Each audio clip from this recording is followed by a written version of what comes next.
أعوذ بالله من الشيطان الرجيم بسم الله الرحمن الرحيم نحمده ونستعينه ونصلي على رسوله الكريم أما بعد قال الله تعالى في القرآن العظيم رب اشرح لي صدري ويسر لي أمري واحلل عقدة من لساني يفقهوا قولي صدق الله العلي العظيم. கண்ணியத்திற்குரிய பெரியவர்களே, சங்கைக்குரிய சகோதரர்களே, அஸ்ஸலாமு அலைக்கும் வரஹ்மத்துல்லாஹி வபரகாத்துஹு. காங்கிரஸ் தலைவர் திரு ராகுல் காந்தி அவர்கள் வைத்த வெடி இந்திய நாட்டை ஒரு குலுக்கி தான் இருக்கிறது, ஒரு உலுக்கி இருக்கிறது. இதனால் வரையிலும் தம்மை எதிர்க்க எவரும் இல்லை என்று ஆணவத்தோடும் அகம்பாவத்தோடும் தெரிந்த பாசிசக்காரர்கள் இப்போது கதிகலங்கி போய் நிற்கிறார்கள். மிகுந்த சிரத்தையோடு பல நாட்கள் சிரமப்பட்டு ஆவணங்களை சரியாக திரட்டி அதை தக்க வகையில் எடுத்து கொண்டு வந்து சமூகத்தின் பார்வைக்கு வைத்த இந்த காட்சி உண்மையிலேயே அவர்களை கதிகலங்க வைத்திருக்கிறது என்பதில் மாற்று கருத்து ஏதுமில்லை. மிகப்பெரிய ஒரு தாக்கத்தை அது இந்திய தேசத்தில் ஏற்படுத்தி இருக்கிறது. அருமைக்குரியவர்களே, ராகுல் காந்தி அவர்கள் முன்வைத்த இந்த ஆவண பட்டியல் எல்லா ஊடகங்களையும் இப்போது ஆக்கிரமித்திருக்கிறது. இந்திய ஊடகங்கள் என்று பார்க்கப்படக்கூடிய கோடி மீடியா அவற்றை தவிர மற்றவை அனைத்தும் இந்த செய்திகளை தவறாமல் வெளியிட்டு வருகின்றன. எந்தெந்த ஊடகங்களெல்லாம் பாசிசவாதிகளின் கைகளில் இருக்கிறதோ அவை மட்டுமே இவற்றை கண்டுகொள்ளாமல் இருக்கும் வேளையில் மற்ற ஊடகங்கள் தெள்ளத் தெளிவாக இதனை முன்னெடுத்து நாடெங்கும் பரப்பி கொண்டிருக்கின்றன. இன்றைய நாளில் இதுவரை இந்த பாசிசவாதிகளை எந்த மக்களெல்லாம் தாங்கி பிடித்து தூக்கி பிடித்து ஆட்சிக்கட்டிலில் அமர்த்தி அவர்கள் செய்த அத்தனை தீங்குகளையும் நன்மை என்று கருதி மாற்றி யோசித்து வந்தார்களோ அதே மக்கள் இப்போது திசை திரும்பி இருக்கிறார்கள். அவர்கள் இந்த பாசிசவாதிகளுக்கு எதிராக நிற்கிறார்கள். வட மாநிலங்களில், குறிப்பாக இந்தி பேசும் மாநிலங்கள் அனைத்தும் இன்று கொந்தளித்து கிடக்கின்றன. தமது வாக்கு திருடப்பட்டு விட்டது என்பதில் தெள்ளத் தெளிவாக எல்லோரும் உணர்ந்து கொண்டு அதை எதிர்க்கும் வகையில் போராட்டத்தை முன்வைத்திருப்பதுதான் இன்று வியக்கத்தக்க செய்தியாக நாம் காண முடிகிறது. எந்த மக்களின் அறிவை மழுங்கச் செய்து படிப்பறிவை கொடுக்காமல் அவர்களை சிதைத்து தமது அடிமைகளாக வைத்துக்கொண்டு வாக்களிக்கும் இயந்திரங்களாக, வாக்கு வங்கிகளாக வைத்துக்கொள்ளலாம் என்று கருதினார்களோ அந்த அடித்தட்டு மக்கள் இப்பொழுது விழித்து கொண்டு வாக்கு திருடன் என்று இவர்களை வர்ணிக்கக்கூடிய காட்சிகள் ஊடகங்களில் காண கிடைக்கிறது. மக்கள் கடும் கொந்தளிப்பில் இருக்கிறார்கள். உண்மையிலேயே திரு ராகுல் காந்தி அவர்கள் முன்னெடுத்த இந்த விஷயம் தொடக்கத்தில் பார்வையில் எப்படிப்பட்டது என்று சொன்னால், எத்தனையோ விஷயங்களை முன்னெடுக்கப்பட்டது, எதையும் சாதிக்க முடியவில்லை. பாசிசவாதிகள் அவற்றையெல்லாம் திசை திருப்பி என்னென்னவோ செய்துவிட்டார்கள். அதில் ஒன்றாக இதுவும் ஆகி போகும் என்ற நிலையில்தான் பலருடைய மனங்களிலே கவலையும் அதே நேரம் விரக்தியும் இருந்து வந்தன. ஆனால் இன்று அது மாற்றத்திற்குள்ளாகி மக்கள் மனங்களிலே விரைவாக சென்றிருக்கிறது. மக்கள் அதை கவனித்து விட்டார்கள். ஆம், உண்மைதான், இவர்கள் வாக்குகளை திருடித்தான் ஆட்சிக்கு வந்திருக்கிறார்கள் என்ற உண்மையை எல்லோரும் அறிந்து கொண்டிருக்கிறார்கள். அதுதான் நமக்கு இங்கே ஒரு ஆறுதல். அருமைக்குரியவர்களே, கடந்த நாட்களில் பல்வேறு விஷயங்களை மக்கள் பல ஊடகங்களில் பார்த்திருப்பீர்கள். நாமும் சில வீடியோக்களை இது சம்பந்தமாக வெளியிட்டிருக்கிறோம். கடந்த ஒரு வாரத்திற்குள் 4-5 வீடியோக்களை இது சம்பந்தமாகவே நான் வெளியிட்டிருக்கிறோம். இப்படி வெளியிடக்கூடிய இந்த விஷயங்கள் எல்லாம் பல்வேறு இடங்களிலிருந்து சேகரிக்கக்கூடிய செய்திகளை கொண்டு ஒரு தொகுப்பாகத்தான் இங்கே நாம் பேசி வருகிறோம். அப்படிப்பட்ட சூழலில் இன்று மிக்க கடுமையான ஒரு நிலையை சந்தித்திருக்கக்கூடிய இந்த பாசிசவாதிகள் 2 விஷயங்களில் பெரும் பின்னடைவை சந்தித்து வேறு வழியில்லாமல் திகைத்து கொண்டிருக்கக்கூடிய சூழலை இன்று காண முடிகிறது. அதை மக்களுடைய கவனத்திற்கு நாமும் கொண்டு வர வேண்டும் என்று ஆசைப்பட்டே இதனை உங்களுக்கு சொல்கின்றேன். முதலாவது, கடந்த பல வருடங்களாக மக்களிடத்தில் இருந்த ஒரு சந்தேகம், இவிஎம் மெஷின் அது மக்களுடைய வாக்குகளை மாற்றி கொடுக்கிறது, அதில் தில்லுமுள்ளுகள் செய்யப்படுகிறது என்ற போதெல்லாம் அதை எவரும் ஏற்பதற்கு தயாரானவராக இல்லை.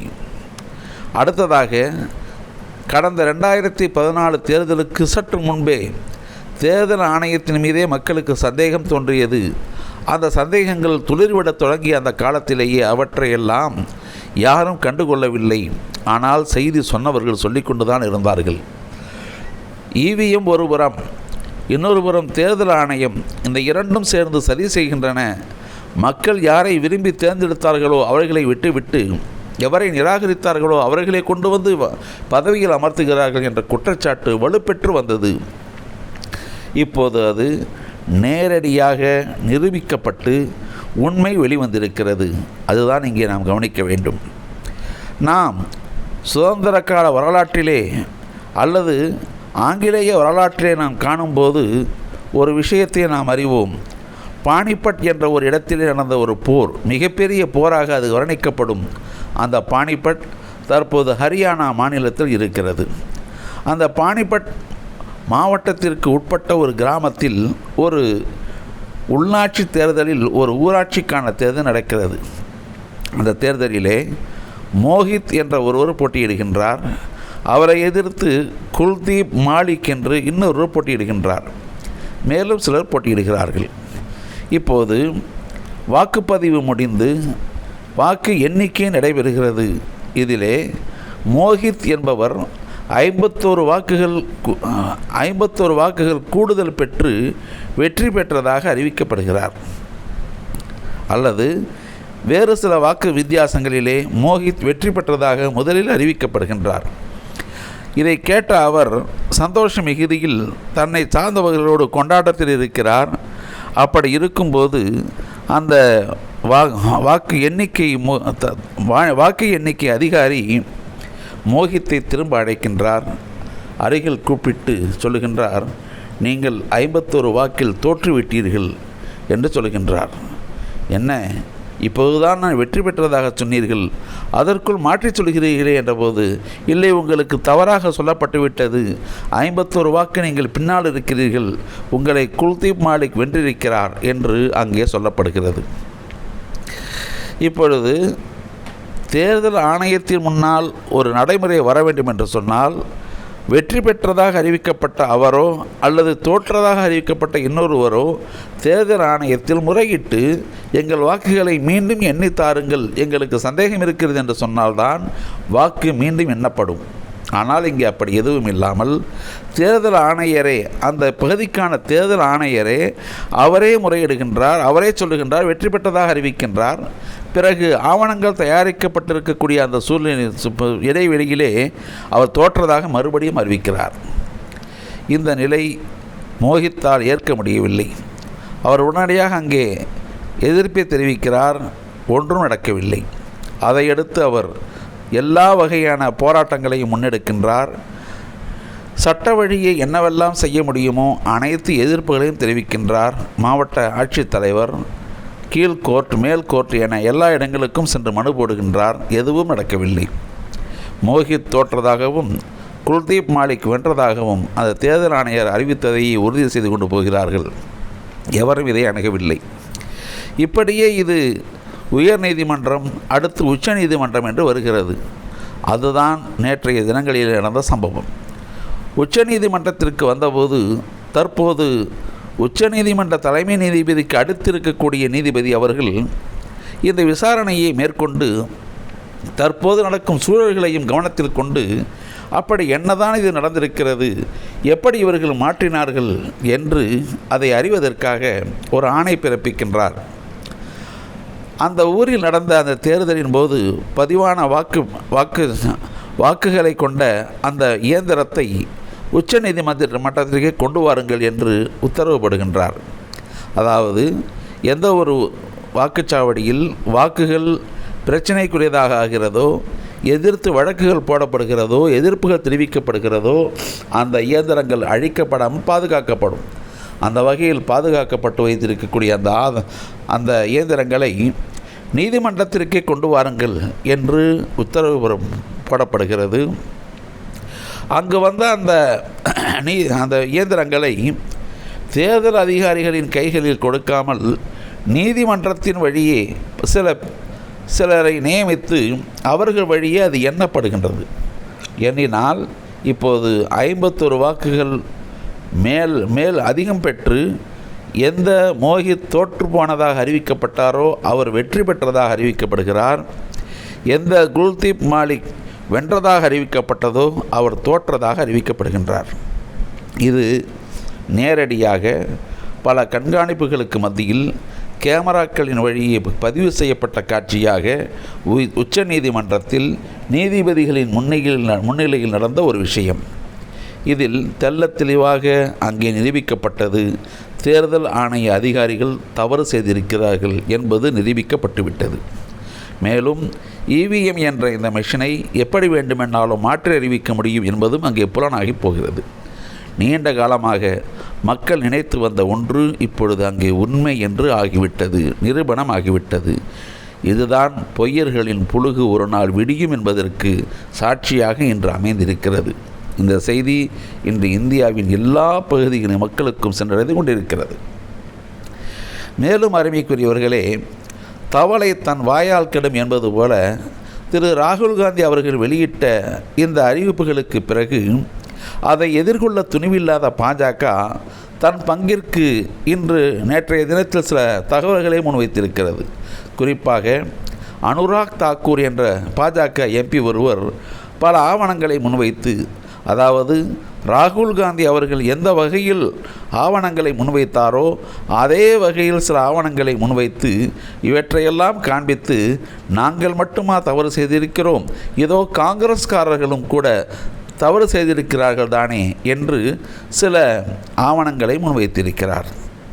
அதாவது திரு ராகுல் காந்தி, திரு பிரியங்கா மற்றுமுள்ள பல பேர், அதிலும் ஒருவராக சென்னை நமது தமிழ்நாடு முதலமைச்சர் திரு மு.க. ஸ்டாலின் அவர்களின் கொளத்தூர் தொகுதியை உள்ளடக்கிய வடசென்னை தொகுதி, இந்த அனைத்து சுமார் ஒரு 8-10 தொகுதிகளை முன்வைத்து இவற்றையெல்லாம் தீர்க்கமாக பகுதியாக பிரித்து திரு ராகுல் காந்தி அவர்கள் எந்த வகையில் வெளியிட்டாரோ அதே வகையில் டேட்டாக்களை முன்வைத்து அனுராக் தாக்கூர் விவரம் கொடுத்திருக்கிறார். அதிலே இத்தனை ஓட்டுக்கள் இங்கே சேர்க்கப்பட்டிருக்கின்றன, அதில் இவ்வளவு ஓட்டுக்கள் கள்ள ஓட்டு, இதில் முகவரி மாற்றம் இவ்வளவு, முகவரி தவறானவை இவ்வளவு, ஒரே பெயரில் இவ்வளவு இருக்கிறது என்றெல்லாம் ராகுல் காந்தி கொடுத்த அதே டேட்டாவின் வகையிலேயே இவரும் கொடுத்திருக்கிறார். இப்பொழுது இவர் சொன்ன இந்த விஷயத்தை ஊடகவியலாளர்கள் மற்றும் நீதிக்கான மக்கள் இதை முன்னெடுத்து 2 வகையிலே திருப்பி தாக்குகின்றார்கள். என்னவென்று சொன்னால், முதலாவது ஒன்று, திரு ராகுல் காந்தி அவர்கள் தேர்தல் ஆணையத்தில் இந்த கடந்த 2024 தேர்தலில் நடந்த வாக்குப்பதிவு மற்றும் அதன் விவரங்களை எங்களுக்கு நீங்கள் தர வேண்டும் என்று கேட்டபோது அவற்றை இலகுவான முறையில் டிஜிட்டல் காப்பியாக கொடுத்திருந்தால் இலகுவாக அவற்றை அவர்கள் ஆய்வு செய்திருப்பார்கள். அதற்கு வழி தரக்கூடாது என்ற வகையில் தேர்தல் ஆணையம் பிரிண்ட் செய்யப்பட்ட பேப்பர்களாக 7 அடி உயரத்திற்கு பல அடுக்குகளாக ஒரு அறை முழுக்க அடுக்கி வைக்கும் அளவிற்கு அதிகமான பேப்பர்களை கொடுத்து, இதுதான் அது, நீங்கள் தேடிக்கொள்ளுங்கள் என்று சொன்னது. அதை கண்டும் அசராத திரு ராகுல் காந்தி உரிய ஆட்களை நியமித்து அதையும் அவர் அந்த ஹார்ட் காப்பி என்று சொல்லக்கூடிய பேப்பர்களை வைத்தே கூட இவ்வளவு திருட்டுக்களை அவர் கண்டுபிடித்திருக்கிறார். இதற்கு அவர் எடுத்துக்கொண்ட காலம் சுமார் 6 மாதங்கள். 6 மாதங்கள் அவர் 40க்கு மேற்பட்ட ஊழியர்களை அமர்த்தி அவர்கள் மூலமாக கண்டெடுத்த இந்த டேட்டாக்களை இப்பொழுது வெளியிட்டிருக்கிறார். இதற்கு பதிலடி தருவதற்காக முன்வந்திருக்கக்கூடிய அனுராக் தாக்கூர் கடந்த 6 நாட்களுக்குள்ளாகவே இதற்கு பதிலை தயாரித்து சுமார் 8 முதல் 10 தொகுதிக்கான டேட்டாக்களை வெளியிட்டிருக்கிறார். இதில் அடிப்படை கேள்வியாக பாஜகவுக்கு திருப்பி தாக்கப்பட்ட விஷயம் என்னவென்று சொன்னால், தேர்தல் ஆணையம் காங்கிரஸிற்கு டிஜிட்டல் காப்பியை தர மறுத்தது. சாஃப்ட் காப்பி தரமாட்டோம் என்று சொல்லி ஹார்ட் காப்பி என்று சொல்லக்கூடிய பேப்பர்களை தான் கொடுத்தது. ஆனால் பாஜகவிற்கு மட்டும் எப்படி டிஜிட்டல் காப்பி உடனே கிடைத்தது? எப்படி அதை அவர்கள் இவ்வளவு விரைவாக 6 நாட்களில் 8க்கும் மேற்பட்ட தொகுதியை ஆய்வு செய்ய இலகுவாக அமைந்தது? அப்படியானால் தேர்தல் ஆணையம் ஒரு தரப்பிற்கு ஒரு நீதி என்றும் இன்னொரு தரப்பிற்கு இன்னொரு நீதி என்றும் சொல்கிறது என்று சொன்னால் இவர்கள் யாருக்குரியவர்கள்? இவர்கள் யாருக்காக வேலை செய்கிறார்கள்? யாரின் நலனிற்காக இவர்கள் பாடுபடுகிறார்கள் என்பதெல்லாம் இன்று மக்கள் மத்தியிலே விவாதங்களுக்கு உள்ளாகி மிகப்பெரிய சர்ச்சைகளை கிளப்பி இருக்கக்கூடிய ஒன்றாக இருக்கிறது. மேலும் இந்த அனுராக் தாக்கூருடைய இந்த குற்றச்சாட்டுகள் சேம் சைடு கோல் என்பது போலவே அதுவும் தேர்தல் தில்லுமுள்ளுதானே தவிர, தேர்தல் ஆணையத்தின் தில்லுமுள்ளுதானே தவிர, அங்கு போட்டியிட்ட ராகுல் அல்லது பிரியங்கா அல்லது வேறு யாரேனும் எவருடைய குற்றமும் அல்ல. அந்த தொகுதிகளிலும் அப்படி இருந்தால் அதுவும் தவறுதான். இப்பொழுது தேர்தல் ஆணையம் பரவலாக இந்திய தேசத்தின் எல்லா தொகுதிகளிலும் இந்த தவறுகளை செய்திருக்கிறது என்பது எல்லோருக்கும் பளிச்சென தெரிய வருகிறது. அப்படியானால் பாஜக சொல்வது என்ன? காங்கிரஸ் தரப்பில் எவரெல்லாம் இந்த குற்றச்சாட்டு முன்வைக்கப்பட்டதோ அவர்களெல்லாம் பதவி விலக வேண்டும் என்று கேட்கிறது. அது சரி என்று சொன்னால் காங்கிரஸ் முன்வைத்த இத்தனை தொகுதிகள், சுமார் 48 தொகுதிகள் இருக்கின்றனவே, இவற்றிலுள்ள எம்பிக்கள் அனைவரும் ராஜினாமா செய்வார்களா? உங்களுக்கு எது நியாயமோ அது மற்றவர்களுக்கும் நியாயம்தானே? இந்த கேள்வியில் இப்பொழுது தொக்கி நிற்கிறது. உண்மை இப்படித்தான் வெளிப்படும், அது என்றும் மறையாது என்பதற்கு இவையெல்லாம் சாட்சிகளாக இருக்கின்றன. பார்ப்போம், மேலும் மேலும் நடப்பவற்றை பார்ப்போம். இன்ஷா அல்லாஹ் உரிய தகவல்களை நம்மால் இயன்றவரை நாமும் தர தயாராக இருக்கின்றோம். அஸ்ஸலாமு அலைக்கும் வரஹ்மத்துல்லாஹி வபரகாத்துஹு.